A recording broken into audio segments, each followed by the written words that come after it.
Bom dia, meus amigos.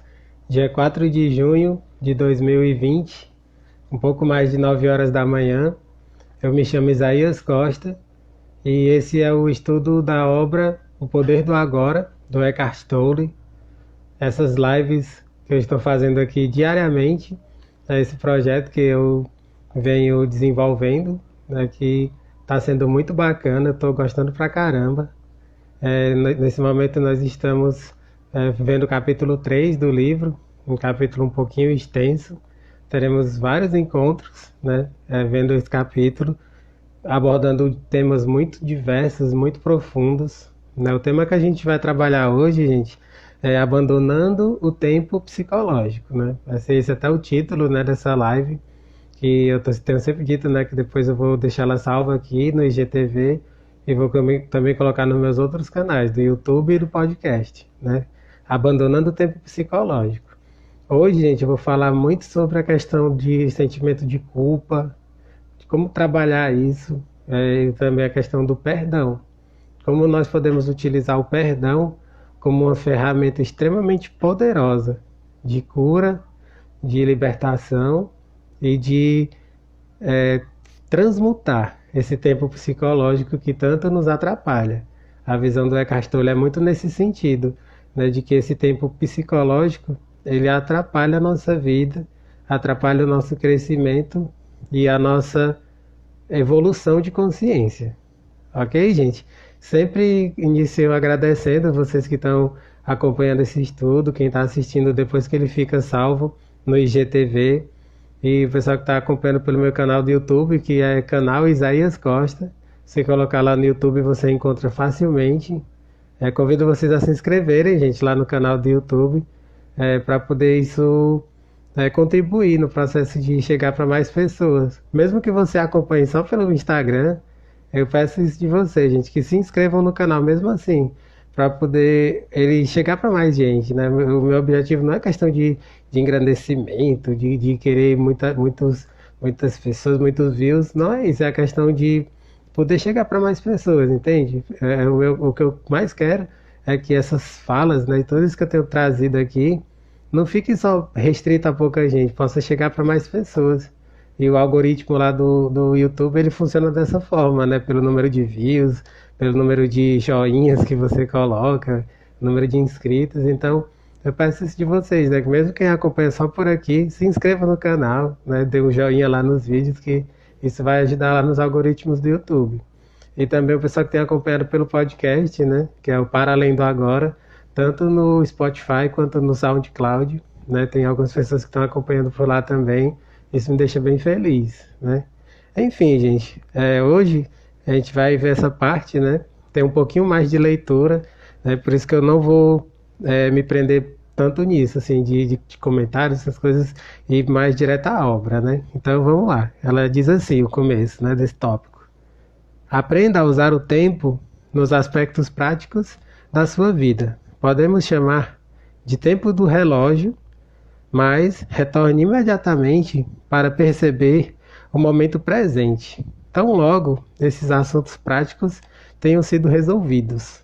Assim, não haverá acúmulo de tempo psicológico, que é a identificação com o passado e a projeção compulsiva e contínua no futuro. Ele está falando sobre isso, até de certa forma uma revisão do que eu falei numa outra live, também falando sobre o tempo, né? Existe o tempo do Cronos, o tempo cronológico, né, que ele fala, né, que é o tempo do relógio. O tempo do relógio é esse tempo mecânico, esse tempo que a gente utiliza de forma muito utilitária, entende? Esse tempo, as pessoas se prendem muito nele e faz com que você fique preso tanto às memórias, às coisas muitas vezes dolorosas do passado, ou você fique se projetando para o futuro.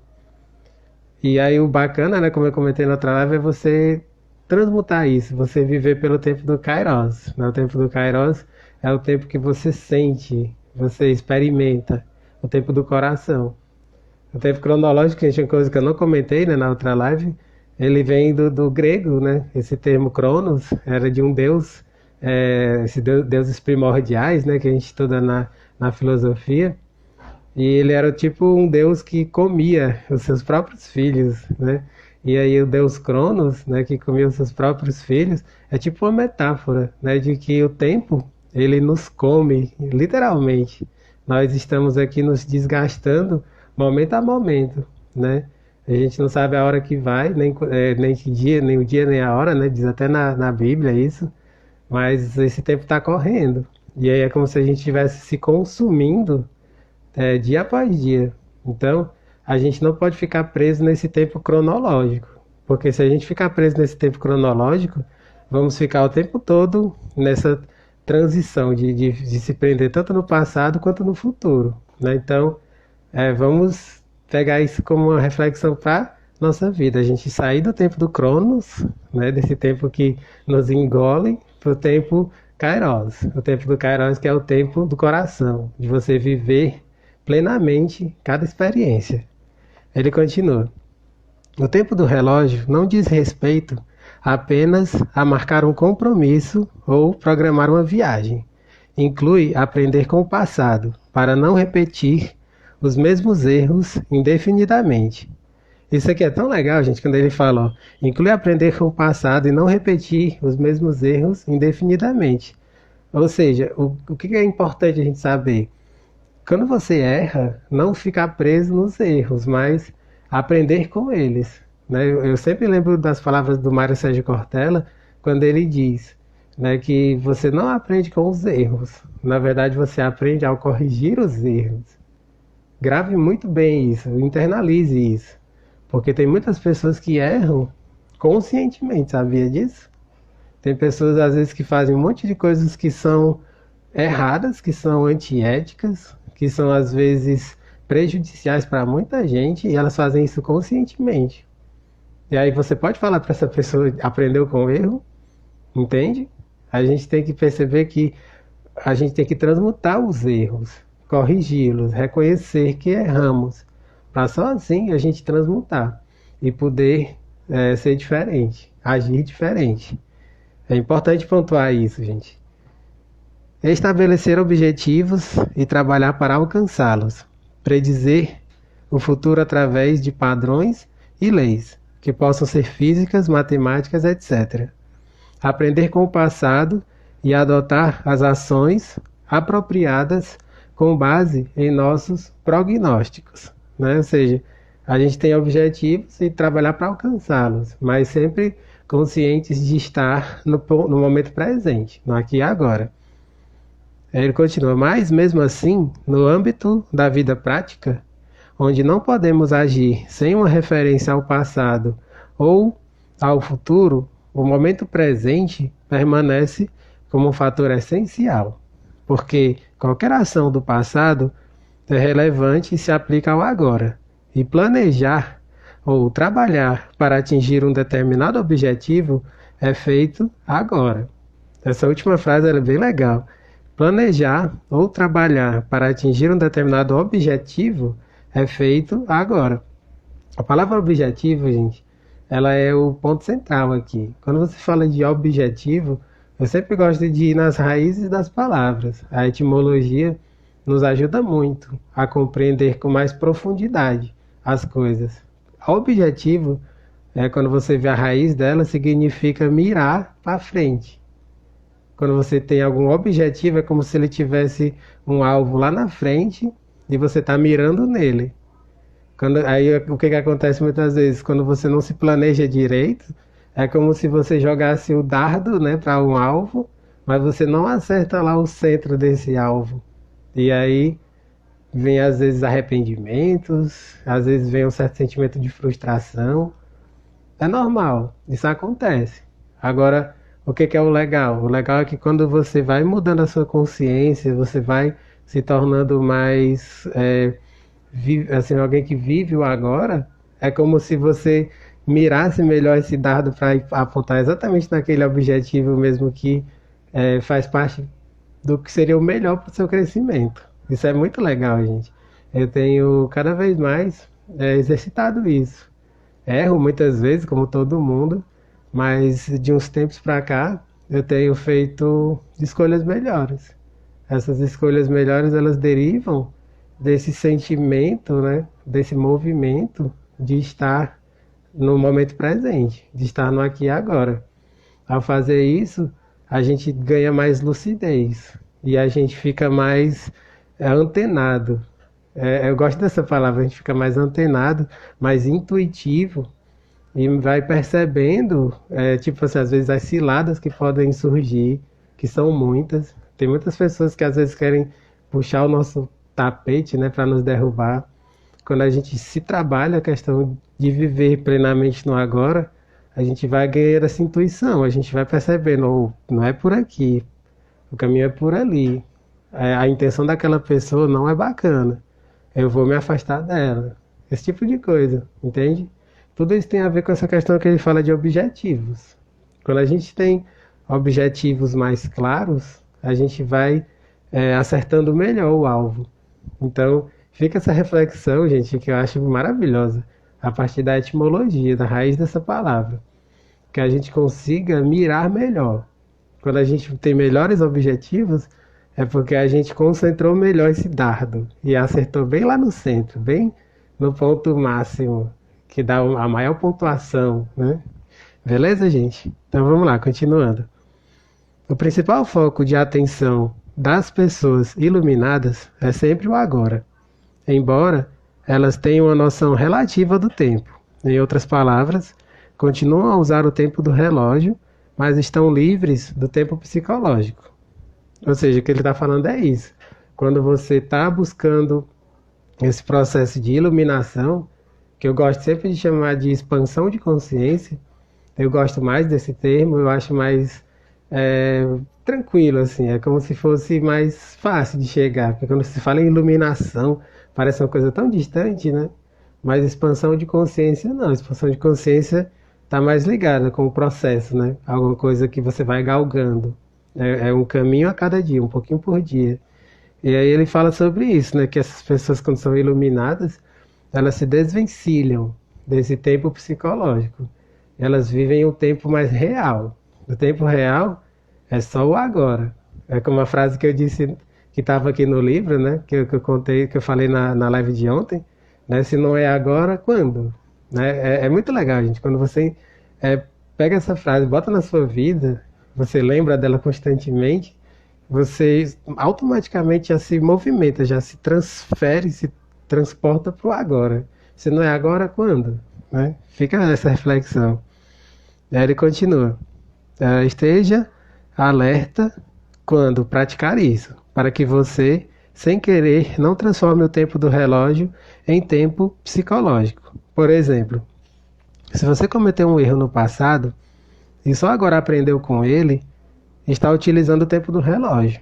Por outro lado, se você considerar isso mentalmente, e daí resultar uma autocrítica, um sentimento de remorso ou de culpa, então você está transformando o erro em meu.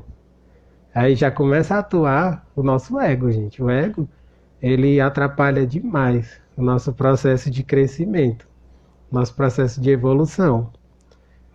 Ele passou a ser uma parte do seu sentido de eu interior e se transformou em tempo psicológico, que está sempre relacionado a um falso sentido de identidade. A dificuldade em perdoar envolve, necessariamente, uma pesada carga de tempo psicológico. Aqui, gente, eu queria me deter um pouco mais. Essa parte do texto é muito profunda. Tem várias coisas nas minúcias dessa parte do texto. Quando ele fala sobre a dificuldade em perdoar, envolve uma pesada carga de tempo psicológico, é isso que acontece, porque as pessoas elas se prendem. Aqui, principalmente, é uma prisão ao passado. Porque quando você tem dificuldade para perdoar, é porque você está com muitos sentimentos de culpa, de mágoa, de raiva, de ressentimento, de tristeza e por aí vai. Quando você está carregado disso, fica muito mais difícil perdoar. E pela raiz da palavra, do verbo perdoar, a gente acha tão simples, ao mesmo tempo extremamente profundo, tocante.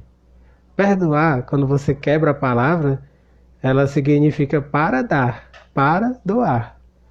Ou seja, quando você fala em perdoar, é um movimento seu, não é um movimento do outro. Percebe como é simples? Mas muitas pessoas nem param para refletir sobre isso. Perdoar, para dar. Já pensou o que, que seria uma doação? Existe uma doação do outro em relação a você? Tipo assim, quando você fala um ato de doação, né?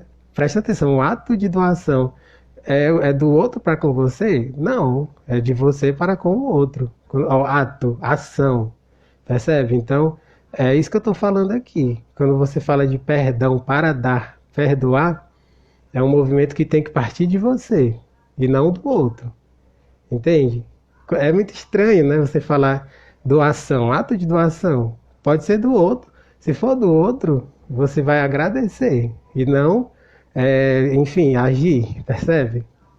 Então, é isso que eu estou falando, gente. Quando você fala de perdão, né, do ato de perdoar, tem que partir de você, nunca do outro. Às vezes as pessoas têm dificuldade com isso. Quando elas falam sobre perdoar, elas têm uma noção de perdão como tipo um dever. Prestem atenção nisso. A maioria das pessoas, quando falam de perdão, é como se fosse um dever. Não, eu tenho que perdoar, porque perdoar é um sentimento. Se eu não perdoar, se eu ficar com rancor, é um sentimento pesado, ruim. Percebe? Mas não é esse o caminho. É que você tire um peso, você jogue fora um peso que está tipo apodrecendo dentro de você. Se você não perdoar, é sinal de que você não está realmente adentrando o autoconhecimento. O autoconhecimento, para que ele seja profundo, é preciso isso, gente. É preciso trabalhar o perdão, porque senão você fica com cargas muito pesadas. E essas cargas pesadas, elas vão impedir você de chegar mais longe. Entende? Por isso que eu estou enfatizando muito essa parte, porque ela é uma decisão individual. Ela não sou eu que vou fazer com que você se torne uma pessoa que perdoa. O máximo que eu posso fazer é trazer estímulos, né? É levar você a pensar, mas é um ato muito próprio, muito individual, de libertação. Nessa hora eu sempre lembro, né, do Padre Fábio de Mello. Eu gosto muito de ouvir o Padre Fábio de Mello. Ele fala que o perdão, muitas vezes, é essa coisa da libertação e de uma mudança de vida mesmo, assim. Quando você perdoa uma pessoa, às vezes o que ela fez foi muito pesado, foi muito cruel às vezes. E assim, o perdão nessa hora é você se libertar de tudo aquilo que foi sofrimento, mas ao mesmo tempo se afastar daquela pessoa, sabe? Às vezes tem pessoas que são muito tóxicas na nossa vida. E o perdão verdadeiro é você se libertar de toda essa culpa, né? De todo, às vezes, a frustração, esses sentimentos, e se afastar para poder que você abrir espaço para que novas pessoas adentrem o seu universo, pessoas que queiram o seu bem, pessoas que venham para agregar. Entende? Então eu gosto de colocar essa posição, esse pensamento que eu aprendi muito com ele, porque é muito lúcido. E não só lúcido, ele é revolucionário, porque você muda de rota, você muda de caminho, você não permanece mais naquele caminho que só lhe fazia sofrer. Eu queria nessa hora a gente ler um trechinho, né, de um texto que eu compartilhei lá no meu blog, que fala muito sobre o perdão de uma forma extremamente didática, fácil de entender. Como eu sempre digo, gente, eu estou colocando essas referências, esses textos, essas outras coisas que eu estou agregando aqui, eu estou colocando tudo isso lá nas descrições dos vídeos no YouTube. Se você quiser ir mais além, né, conhecer um pouco mais, estudar, né, pegar isso como um estudo mesmo, vai lá na descrição do YouTube que vai ser muito mais fácil. Tá tudo lá, gente. Todos os dias eu tenho colocado lá na descrição essas coisas extras que eu venho trazendo aqui, que são coisas muito boas, muito bacanas, né, que nos trazem reflexões muito profundas. Esse é um texto, gente, muito curtinho, de um escritor chamado Eduardo Gonçalves, que eu compartilhei num texto chamado Transforme a Culpa em Oportunidade de Crescimento. Transforme a culpa em oportunidade de crescimento. Olha só como é legal essa fala dele. Diz assim: nós somos vítimas das nossas escolhas. Pois isso faz parte da nossa evolução. Não adianta buscarmos culpados e muito menos amargurarmos o peso da culpa. O nosso papel é assumirmos a responsabilidade e encararmos as nossas falhas como um sinal de que temos que fazer diferente. Nós viemos para viver e aprender com as experiências, e não para sofrer com elas. Nada vai mudar na nossa vida enquanto não houver o entendimento, porque estaremos presos a uma energia através de sentimentos negativos, como raiva, tristeza, pessimismo, etc. Portanto, façamos o que precisa ser feito para transformar a culpa em oportunidade de crescimento. Isso é tão legal, gente, é tão profundo e ao mesmo tempo simples, né? Ele coloca numa linguagem super fácil de entender, que é isso. Se você ficar só remoendo as coisas que você fez e ficar, oh meu Deus, eu devia ter feito diferente, percebe? Você fica naquele eu devia isso, eu devia aquilo, e você não age. Você não faz nada quando você fica assim. Pelo contrário, você só se enerva, você perde energia, você fica com raiva, né? Você fica se martirizando, entende? E isso não colabora nem um pouco para o crescimento. E aí o que ele propõe é isso, é você entender o que aquilo está querendo te ensinar. Eu sempre falo muito isso, principalmente para os meus pacientes, né, que eu atendo muito como psicanalista, eu falo muito isso para eles. O que essa experiência, isso que você viveu, está te ensinando? Né? Isso é muito fundamental, gente. Esse questionamento é terapêutico. Quando você se pergunta o que você está querendo me ensinar, você sai dessa posição de vítima, de que todo mundo está querendo ser o mal, né? De que é o outro que quer lhe derrubar, que o outro sempre fez tudo sorrateiro para lhe fazer mal. Peraí, gente, não é por aí o caminho.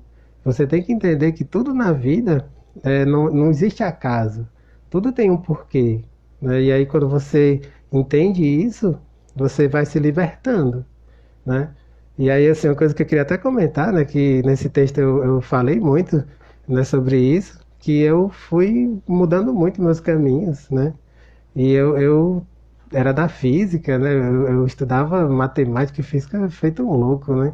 E eu trabalho com isso, né? Meu ganha-pão é com aulas, eu dou aula de física, matemática, mas eu estou há um tempo numa transição, né? Cada vez mais me firmando nesse caminho como terapeuta, né? Como psicanalista.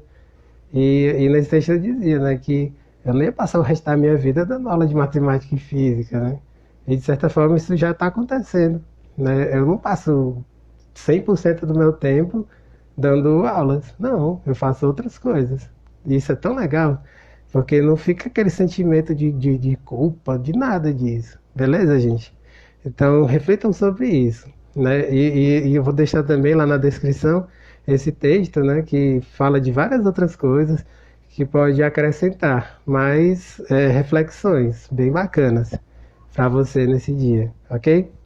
Aí ele continua aqui no texto, né, o Eckhart Tolle.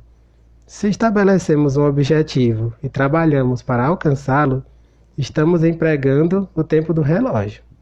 Sabemos bem aonde queremos chegar, mas respeitamos e damos atenção total ao passo que estamos tomando nesse momento. Se insistimos demais nesse objetivo, talvez porque estejamos em busca da felicidade, satisfação ou de um sentido mais completo do eu interior, deixamos de respeitar o agora. E ele é reduzido a um mero degrau para o futuro sem nenhum valor intrínseco. O tempo do relógio se transforma em tempo psicológico. Nossa jornada deixa de ser uma aventura e passa a ser encarada como uma necessidade obsessiva de chegar, de possuir, de conseguir. Aí não somos mais capazes de ver nem de sentir as flores pelo caminho, nem de perceber a beleza e o milagre da vida que se revela em tudo ao nosso redor, como acontece quando estamos presentes no agora. Percebe, gente? Quando você fica nessa prisão, preso, nesse tempo psicológico, você perde o mais bonito da vida, que são os momentos, né? Cada instante da vida, né? Tem um termo que eu utilizo muito, né? Que é a magia dos momentos, né? Tem até um dos textos lá do blog que fala sobre isso, a magia dos momentos. Cada momento na nossa vida a gente carrega uma magia, uma coisa tão bonita, que se você tiver presente, você consegue captar. Às vezes nas coisas mais simples. E é exatamente nas coisas mais simples que estão as melhores coisas da vida. Pode ter certeza disso. Não são nessas coisas que dizem pra gente que é o que dá sentido. Às vezes o pessoal diz que a coisa mais linda do mundo é você ir para Paris, visitar a Torre Eiffel. Um monte de pessoas, eu estava até refletindo sobre isso esses dias, né? Que um monte de gente tira aquela foto clássica, né? Na frente da Torre Eiffel, sorrindo. Se você for ver as pessoas que fazem isso, milhões de pessoas tiram aquela mesma foto. Será que isso é realmente uma coisa assim do outro mundo? Eu penso que não. A melhor coisa é você estar vivendo com plenitude, cada momento da sua vida. Se você tem a oportunidade de visitar a Torre Eiffel e tudo mais, maravilha, vá lá. Eu ainda não fui, mas eu pretendo um dia visitar. Mas assim, para curtir o momento, não para pegar uma foto e postar nas redes sociais. Às vezes as pessoas elas se prendem nessas coisas pequenas e aí elas perdem essa alegria, essa coisa bonita do momento, né, de viver cada momento. E aqui ele passa para um outro questionamento, né, que diz assim: consigo ver a importância suprema do agora, mas não posso concordar quando você diz que o tempo é uma completa ilusão. Aí ele responde, né, quando eu afirmo que o tempo é uma ilusão, não tenho a intenção de fazer nenhuma afirmação filosófica. Estou apenas chamando a atenção para um fato simples, algo óbvio que você pode achar difícil de entender e até mesmo considerar sem sentido. Mas perceber isso será como cortar com uma espada todas as camadas de problemas criadas pela mente. Repito que o momento presente é tudo o que temos. Nunca há um tempo em que a nossa vida não é este momento, não é verdade? Ou seja, quando você para realmente para pensar no tempo, só existe o agora.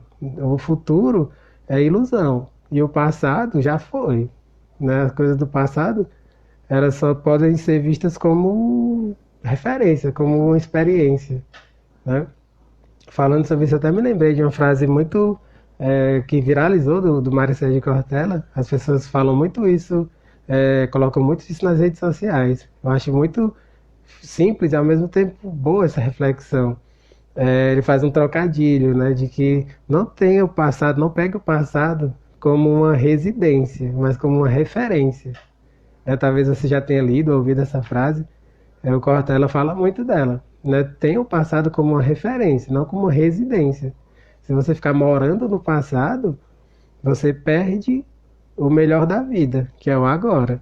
E aí você pode sim, perder muitas coisas que poderiam contribuir com o seu crescimento. Então pegue o passado como referência, como sendo parte do caminho que ele trouxe até onde você está hoje.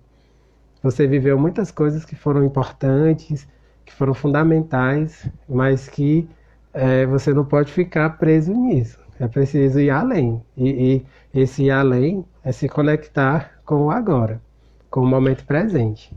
Certo, gente? Aqui ele já vai para uma outra parte do livro, né, que é a continuação dessa reflexão.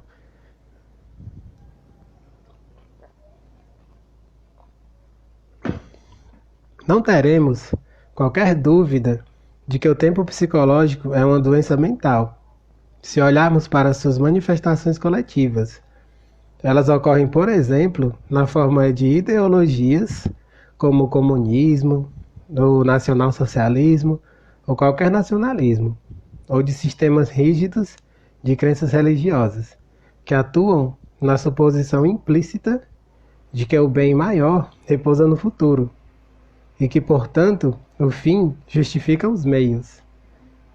O fim é uma ideia, um ponto da mente projetado no futuro, quando a salvação, sob a forma de felicidade, satisfação, igualdade, libertação, etc., será alcançada. Muitas vezes, os meios para atingir o fim são a escravidão, a tortura, o assassinato de pessoas no presente, etc. Ou seja, essa parte aqui é uma parte bem dura, ele faz críticas bem ferrenhas e com razão.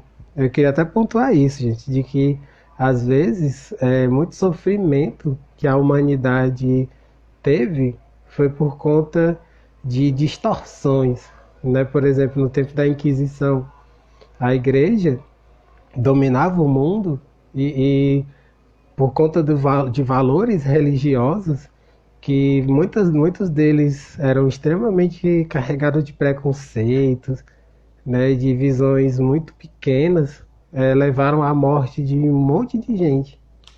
Até mesmo aquela visão da Terra como centro do universo, né? Várias pessoas foram para a fogueira porque diziam que não era a Terra, mas era o Sol, né? Existia um modelo heliocêntrico. E aí, não, isso era um pecado, não podia falar nada disso, entende? Como era uma consciência muito, assim, bestializada, sabe? Que muitas pessoas perderam até a vida, né, por conta disso. Então, tem muita coisa para ser reparada, né? E ele está falando um pouco sobre isso, né? Que se torna uma doença. Já pensou?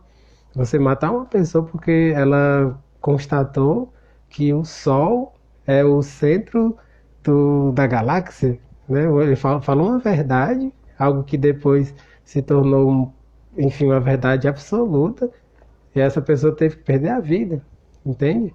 Aí o que ele está falando é isso, né? De que tem muita coisa para ser reparada e que quando você se prende nessas coisas que estão voltadas ao tempo psicológico, isso pode se transformar numa doença mental, numa coisa às vezes psiquiátrica mesmo. É preciso ter muito cuidado com isso, né?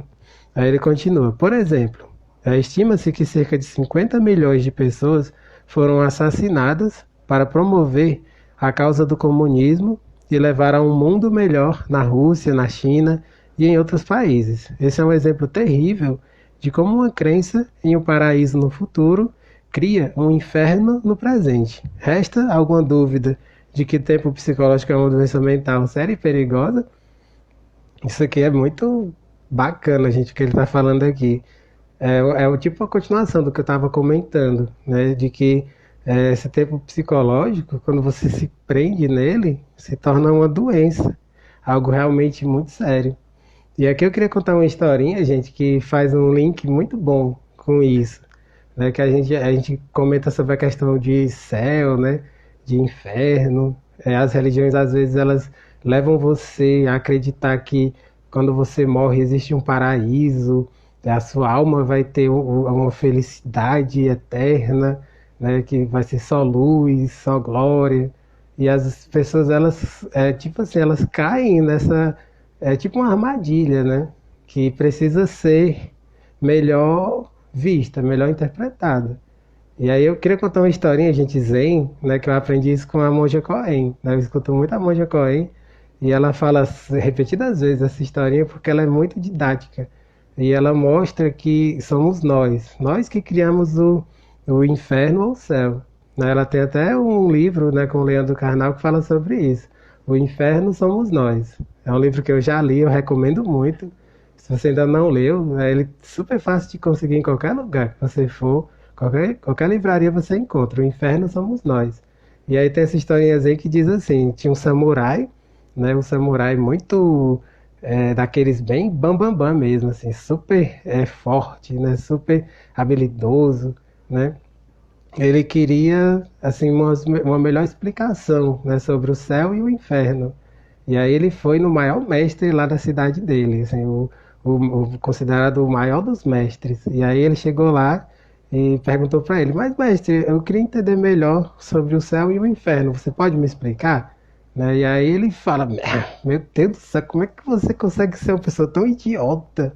Como é que você chega para mim, né? Você que é tão forte, né? Tão o melhor dos samurais, você vem fazer uma pergunta idiota como essa? Meu Deus do céu, que cara burro, né? Só que ele fez isso tipo para testar, entendeu? Ele falou tudo isso para testar o ego dele. Aí nessa hora o ego dele inflou. Ele ficou extremamente irritado, né? E ficou, que mestre é esse que fica insultando os outros, né?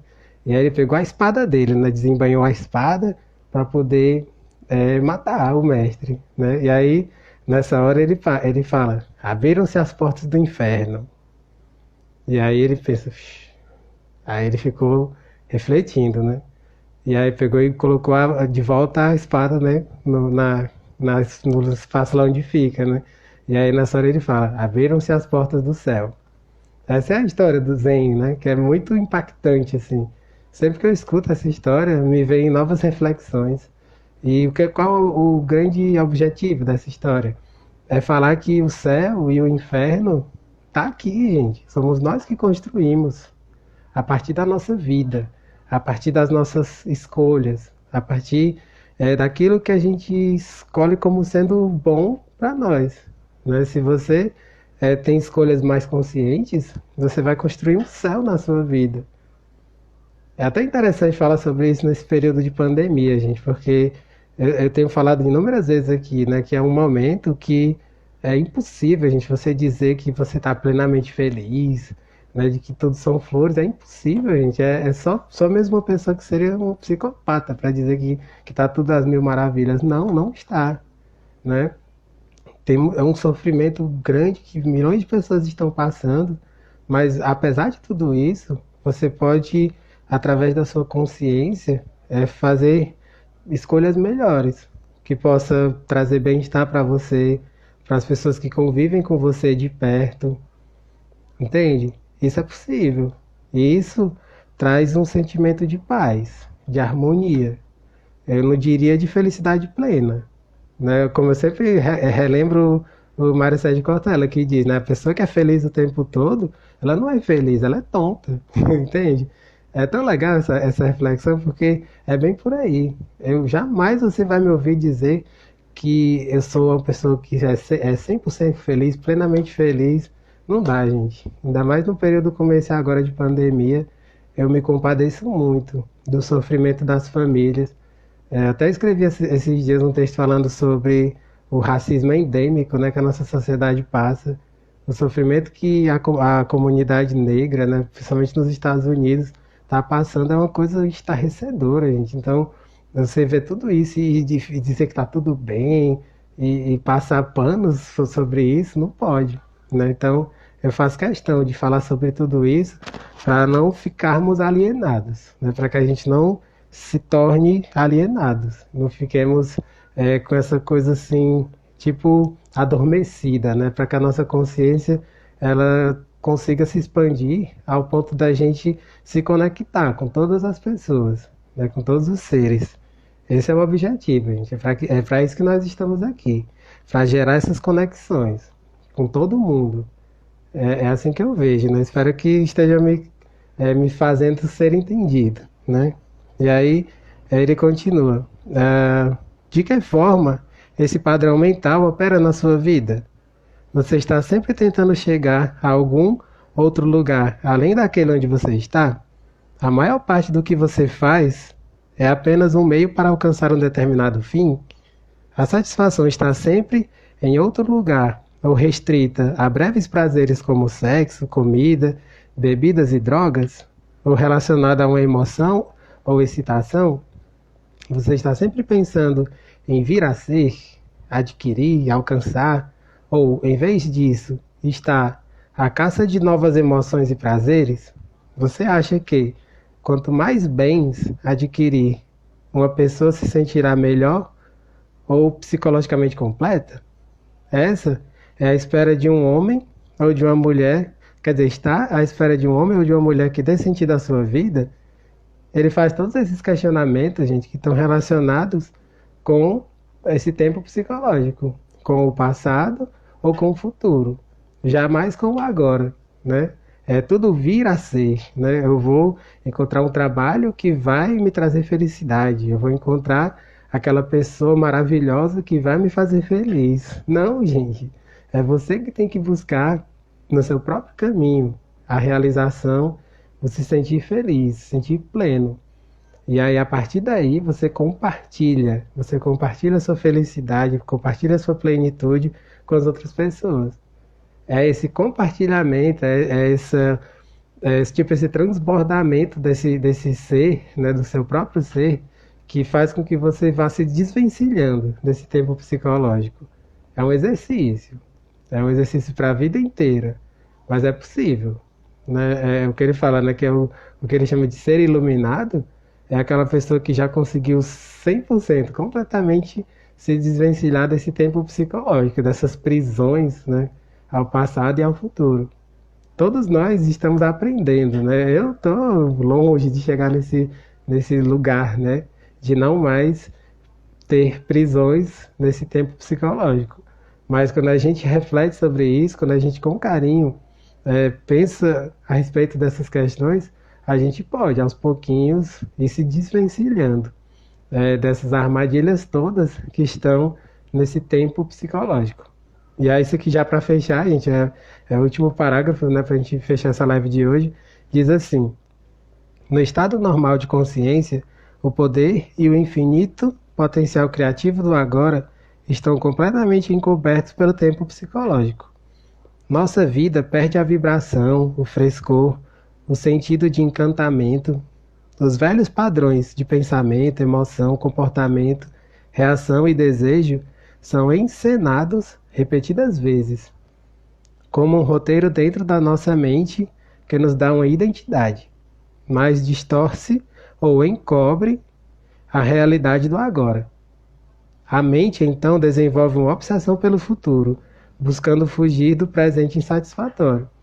É isso que acontece, gente, quando você fica nessa prisão, né, desse tempo psicológico, você fica o tempo todo alternando, né?